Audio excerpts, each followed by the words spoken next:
Uvaženi gledalci, u 11. kolu Telekom prve fudbalske lige Rudar je pobjedio treći put za redom. Budućnost na svom terenu osvojila samo bod protiv Jedinstva, koje je i na petom ovosezonskom gostovanju sačuvalo mrežu. Rezultati: Rudar Mornar 3:2, Budućnost Jedinstvo 0:0, Mladost Grbalj također bez pogodaka, Mogren Zeta 1:1 i Petrovac Lovćen 2:1. 11. runda kompletirat će se sjutra kada je na programu derbi Čelik Sutjeska, prenos na drugom kanalu od 14 sati.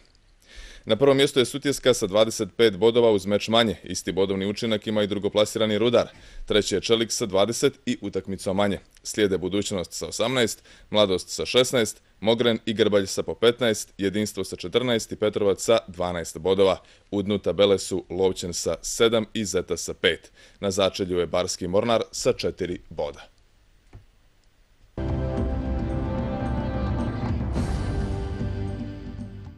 Budućnost je sve dalje od vrha, Jedinstvo bez primljenog pogotka u gostima na 5 utakmica. Loš meč danas na stadionu pod Goricom, mada je bilo prilika naročito u kaznenom prostoru Bjelopoljaca. Adrović izbjegao ofsajd u 12. minutu, a onda odlični golman Aković zaustavio je udarac Marka Vukčevića. Kamberović je nabacio u 17. minutu, Adrović glavom, potom Bošković previsoko. Inače, spora igra Budućnosti, bez tempa, sa mnogo dodira i malo ideja kako se suprotstaviti namjeri Jedinstva da istraju u odbrani gola. Bjelopoljci, uglavnom na svojoj polovini, ali i jednim biserom, idealnom šansom da tek 6. put ove sezone zatresu mrežu protivnika. Mladi reprezentativac, 19-godišnji Gojačanin, probio i ubacio za Boričića. Bilo je to u 37. a minut kasnije asistencija Mugoše za Kamberovića. Opet se ispriječio Aković. U posljednjim trenucima prvog poluvremena šansa za jednog od boljih u plavom danas. Risto Radunović se našao ispred još jednom nesavladivog Akovića. Nastavak meča izuzetno siromašan sve do 77. minuta. Slobodan udarac Boškovića bio je uvertira u talas napada Budućnosti. Šutirao je Bošković u 80. Minut kasnije odličan prodor Marka Vukčevića i Kamberovića, lopta do Mugoše i ništa. U 82. minutu Golubovi sa klupe u gol šansu, bio je to 6. korner domaćih i posljednja prilika da bude drugačije od za domaće sumornih 0:0. Jedinstvo kao i Mogren 11 bodova u gostima, a na svom terenu nijesu postigli ni gol. Jedinstvo i Budućnost u srijedu se sastaju u Bijelom polju, revanš domaće kupa, Budućnost brani 2:1 iz prvog meča. Sigurno da smo znali da dolazimo u jednoj ekipi koja ima i klubu koji ima veliku tradiciju i težinu, tako da je za moje momke danas bila utakmica sa jednim dodatnim motivom, nisam morao da mnogo ih motivišem. Uspjeli smo čak i u nekim situacijama, brzim napadima, da ugrozimo njihov gol. Imali smo tu jednu šansu, možda jedno, 2, 3 izgledne situacije gdje smo morali možda bolje da reagujemo, nismo. Danas smo imali hendikep gdje nam 3 igrača, vrlo bitna, nisu igrala. Tako da ovaj bod je za nas zaista ogroman, velik kao kuća, veliki podstrek za naredne utakmice i vizija moja lična je da kroz svaku utakmicu pokušamo da dopisujemo bodove. Ovog puta smo to uspjeli. Ne možemo imati nekih prevelikih zamjerki u toku gledajući generalno kompletnu utakmicu jer smo stvorili dosta izglednih prilika, ali isto tako moramo biti zabrinuti što nismo uspjeli da realizujemo jedan veći broj, nisu to bile šanse, već je to bile situacije u kojima je mnogo lako postići pogodak. Tako da ostaje jedan žal za tim šansama, jedan možemo reći neuspjeh jer smo žarko željeli da pobjedimo danas utakmicu i da se vratimo u neku zonu gdje ćemo imati neku sigurnost, jedan mnogo mirniji tok i pripremu pred ove 2 utakmice koje nam idu u srijedu, revanš kupa i u subotu derbi.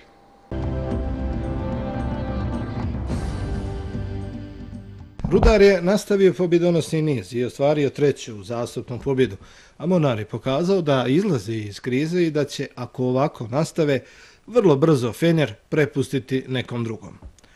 Mornar je počeo čvrsto i nije dozvoljavao domaćinu da razvije igru po bokovima.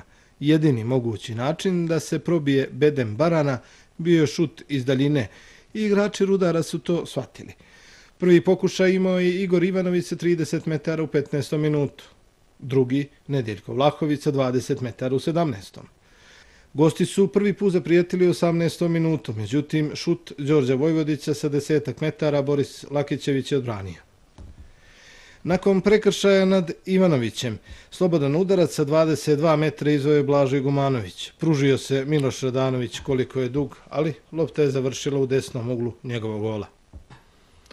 Mornar je tada krenuo agresivnije ka golu rivala. U 42. minutu Nikola Gačević je dobio upotrebljivu loptu po desnoj strani, iskoristio smušenost odbrane domaćih i izjednačio rezultat.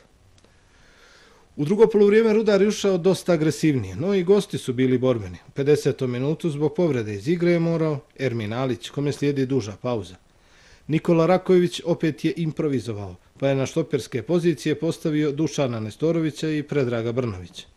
U 54. minutu 16tercu gostiju nakon duela sa Stefanom Radovanovićem pao je Miro Jovanović, ali je glavni arbitar Aleksandar Marković samo odmahnuo rukom i bio je u pravu. Ali nije u 62. kada je na asistenciju pomoćnika Dragiše Drljevića preinačio svoju odluku i poništio već dosuđeni 11-terac.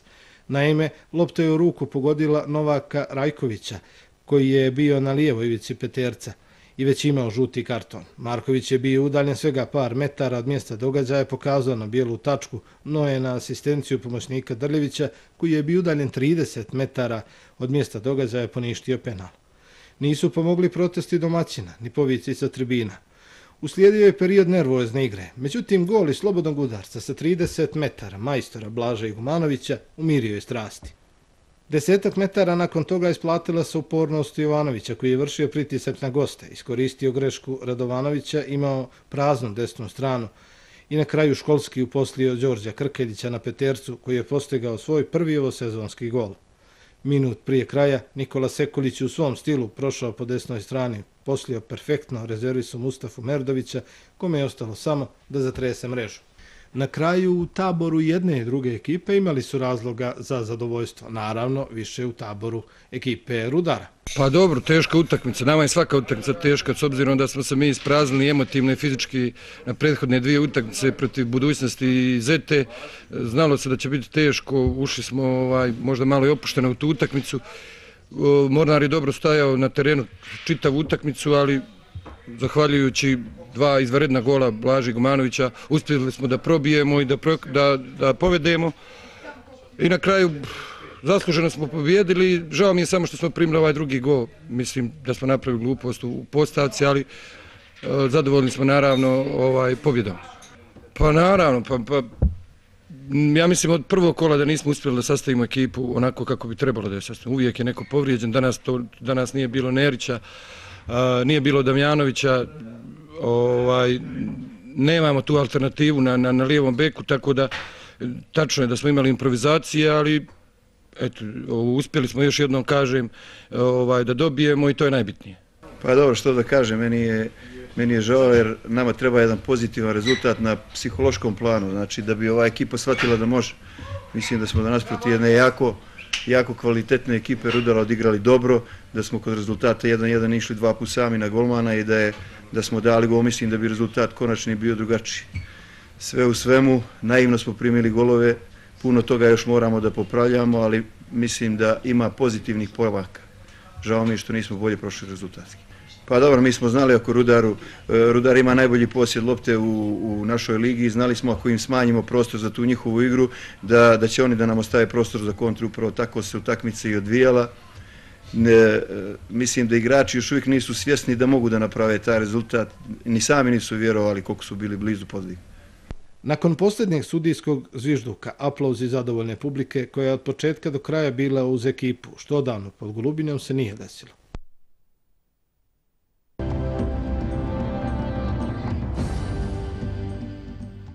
Mogran i Zeta remizirali su na Lugovima 1-1. Mogran je poveo već u drugom minutu. Pržica je bio asistenta, Ujović je u svom stilu pogodio mrežu. Gledali smo vrlo dobro u prvo polovrijeme, igrači su puno trčali, borili se, bilo je pokušaja na obje strane. Za Mogran ne 100% prilika, a Zeta je dva puta ugrozila gol, oba puta preko Boljevića. Iz prvog poluvremena izdvajamo još jednu situaciju kada su Zećani tražili da im se svira penal nakon ovog duela u kaznenom prostoru kada je Korać pao. U nastavku bilježimo prvu priliku u 56. minutu. Vujović je bio u šansi. U 66. penal za Zetu. Boljević je bio u kaznenom prostoru, imao je duel sa Ivanovićem, sudija Predrag Radovanović pokazao na bilu tačku, Korać je bio precizan, a domaći su dugo negodovali jer su smatrali da su oštećeni u ovoj situaciji. Imao je potom Ogren dvije dobre prilike da povede. Prvo Grbović protiv centaršuta Vujovića, a onda Vujović glavom. U 84. minutu Bojić je izgubio loptu na sredini terena, bila je to opasna kontra, trojica Zećana išla su ka golu, međutim Burzanović nije izabrao dobro rješenje. Umjesto Koraća upostavio Boljevića koji nije uspio ovu akciju da završi golom. Rezervisti Mogrena, mladi igrači Kardašević i Nedović, u samom finišu susreta pokušali su da pogode mrežu. Kardašević je šut odbranio je golman gostujuće ekipe, a Nedović je šutirao preko gola. U sudijskoj nadoknadi velika prilika za Budvane. Kontra, Vujović je bio sebičan, pokušao je sam da završi akciju, pao je, dobio je žuti karton. Ostalo je 1-1. U našoj situaciji koju se nalazimo, nama je svaki bod veoma bitan, tako da moramo biti zadovoljni. Nismo na početku dobro otvorili utakmicu, a rano smo gol primili i u tom periodu nekih 20 minuta nismo imali ni neku igru. Imali smo sreće pa nismo primili taj drugi gol, a već ja mislim poslije 20 minuta prvog poluvremena da smo uzeli igru u svoju korist, da smo imali par nekih izglednih prilika. Drugo poluvreme dobro smo igrali i to smo koronisali tim izjednačujućim golova. Mislim da smo se služeno osvojili taj jedan bod.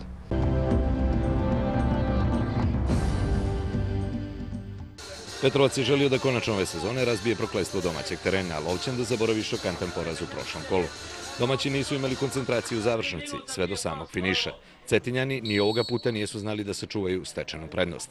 Meč viner nakon dugog posta bio je Nenad Jovanović, koji je drugim golom u šampionatu kreirao preokret pod Malim Brdom, 2-1 za Petrovac. Prvi udarac ka golu nakon perioda borbene igre bilježimo tek u 23. minutu. Na povratni pas Vujačića reagovao je Jablan, siguran je bio Vujović. Gosti su pokušali 10 minuta kasnije. Lopta nakon udarca omladinskog reprezentativca Hočka nije završila ka okviru gola. I to je bilo sve u prvih 45 minuta. Nastavak su bolje otvorili domaći. Igrao se 47. minut. Prekid Mukovića, nastala je gužva u 16tercu, a pokušaj korpulentnog Vujačića završio je pored gola. I kako to obično biva, do prednosti su stigli gosti. 54. minut. Nakon kornera najbolji u skoku bio Novović, Popović je kratko intervenisao, a Balša Radović bio na pravom mjestu. 1-0 za Lovćan. Petrovčani su 3 minuta kasnije bili na pragu izjednačenja. Upotreblje pas Jablana, Muković sa svega par metara nije sproveo u mrežu. Marčić je odmah reagovao. Muković je Jablana zamijenio bivši tandem Dečića Đukić-Pepić. I treći rezervista, poletni Savo Gazivoda, dobio je priliku u nastavku. I upravo je mladi fudbaler pokušao u 69. minutu sa ivice kaznenog prostora. Nije bilo promjene rezultata. U 78. Radović je imao dobru priliku da ovjeri trijumf svog tima. Nakon brze kontre, Popović je bio bolji u duelu 1-1. Domaćin je do poravnanja stigao u 82. Korner je izveo Pepić, Mihajlović je bio najbolji u skoku, a spasa za Vujovića ovoga puta nije bilo. 1-1. Cetinjani su kao i u prošlom kolu po istom scenariju doživjeli šok u samom finišu.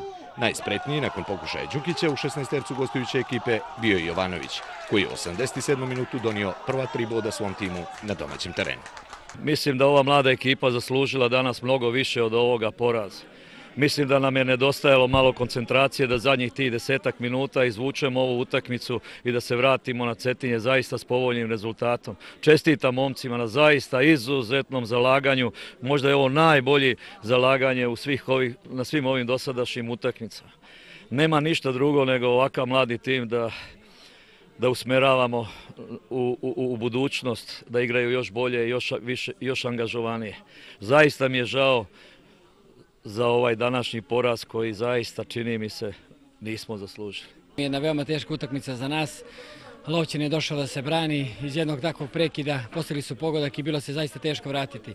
Pogotovo kada se uzme činjenica da smo pobjedonosni pogodak postigli sa igrače manje. Momci su zaista danas htjeli, ali vidjeli ste i sami da je teren bio veoma vlažan i da je bilo teško igrati. Onda smo prebacivali loptu i na kraju, možda i srećno, došli do pobjede. Ali svakako se nadam da će ova pobjeda biti prekretnica, da ulazimo u jedan raspored gdje ćemo igrati mirnije i nadamo se da ćemo uzeti što više bodova u ovom prvom dijelu.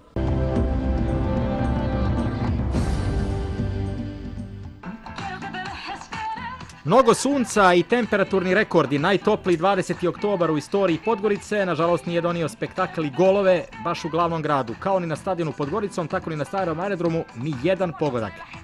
Mladost i Grbalj najavljivali su mnogo veći spektakl. Mladost poslije sjajne pobjede preokretom na Cetinju 2-3, ali i nakon meča gdje su Draško Božović i Luka Rotković izgubili status prvotimca. Miki Vukotić u napadu je lansirao pored Ebera i Seratlića od prvog minuta, Arben Adžovića pojačanje iz Dečića. Na drugoj strani Aco Nedović i njegov Grbalj koji 7 mečeva već ne prima gol u šampionatu plus 2 u kupu. Igor Radosinović komanduje tom odličnom odbranom, a naprijed zbog obaveza u reprezentaciji nije bilo od početka Jankovića, već je igrao Nikolić i također bivši igrač Mladosti Merdović. Vidimo prvu šansu za Mladost, odlično je šutirao Eber, upravo igrač iz Ekvadora, ali Mileta Radulović želi da ugrozi rekord nesavladivosti u crnogorskom fudbalu Mladena Božovića iz 2006. Vidimo na drugoj strani priliku za Nikolića, glavom lopta je otišla pored stative. A onda, najveća šansa prvog poluvremena, vjerovatno i cijelog meča. Lopta stiže do Arbena Adžovića, prečka ovaj put spašava Radulovića, duga akcija Mladosti, ali se odbranio Grbalj.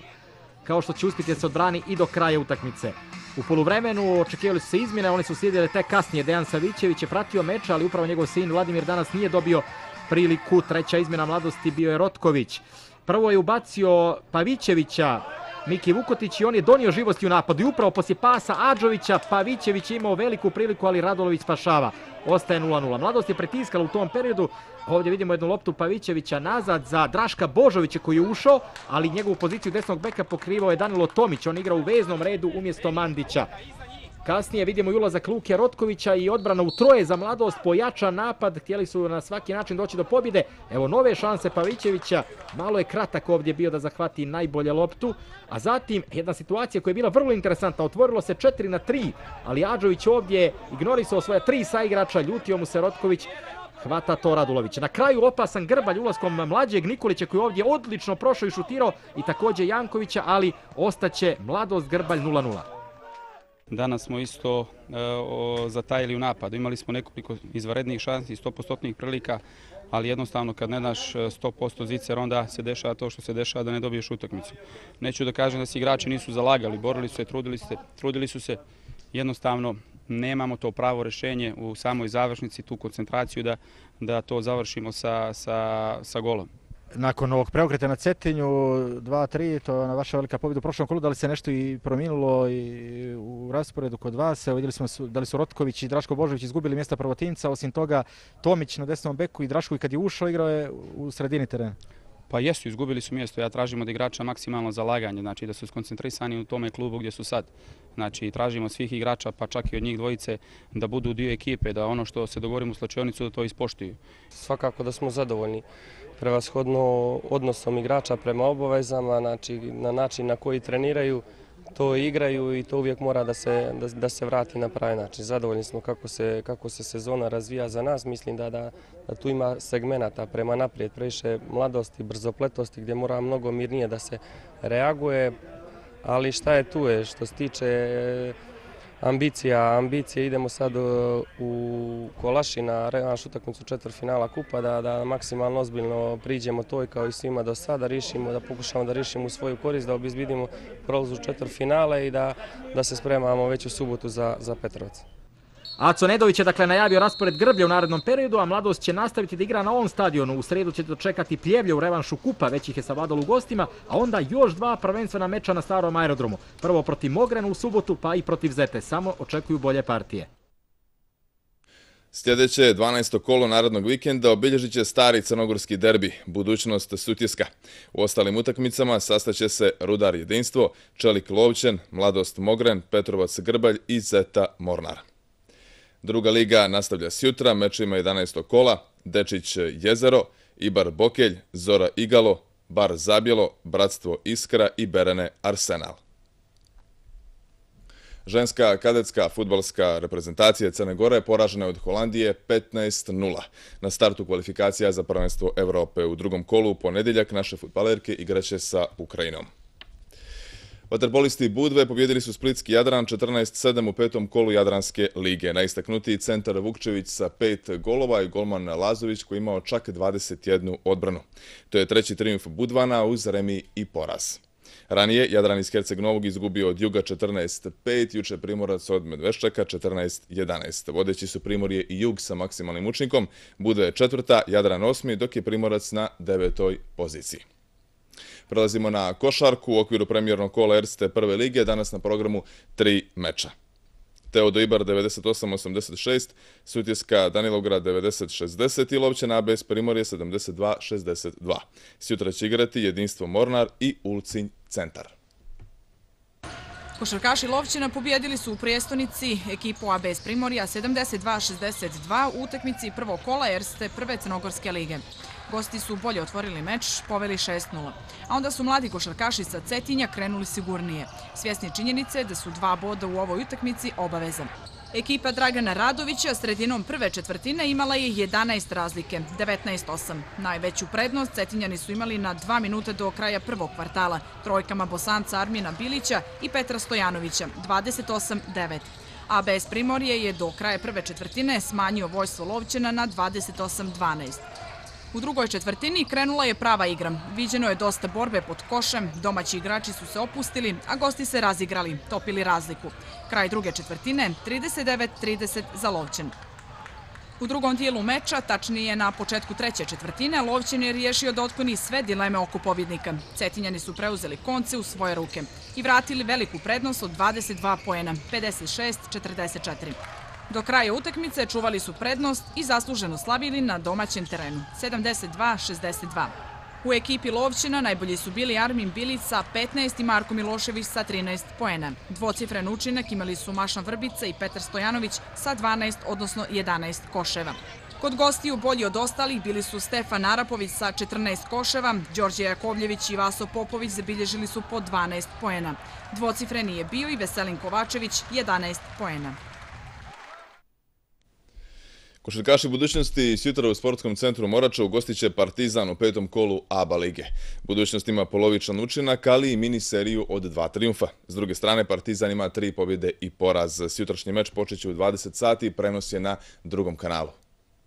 Protiv Partizana igrati je normalna motivacija više, ne iz drugih razloga, nego zbog same činjenice da su oni i najbolji tim i najveći klub u regionu, jedan od najvećih u Evropi. Sama ta činjenica dovoljno govori o posebnosti igranja protiv Partizana. Nemamo ni 30 dana zajedničkog rada i mali broj meča u ovom sastavu, tako da je jako bitno da taj psihološki aspekt bude zastupljen u nekom pozitivnom smislu. Selektor naših najboljih rukometaša, Zoran Kastratović, odabrao je 18 igrača za kvalifikacije za Evropsko prvenstvo. Jedina promjena neće biti srednjeg beka Mirka Milaševića. U tim se vraćaju desni bek Žarko Marković i pivot Mladen Rakčević.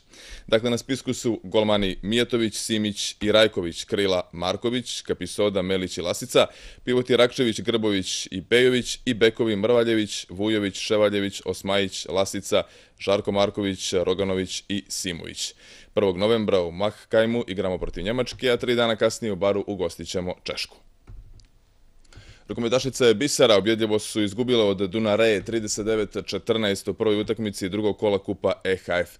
Dogovorom 2 kluba i revanš će biti u Braili sjutra od 10 sati.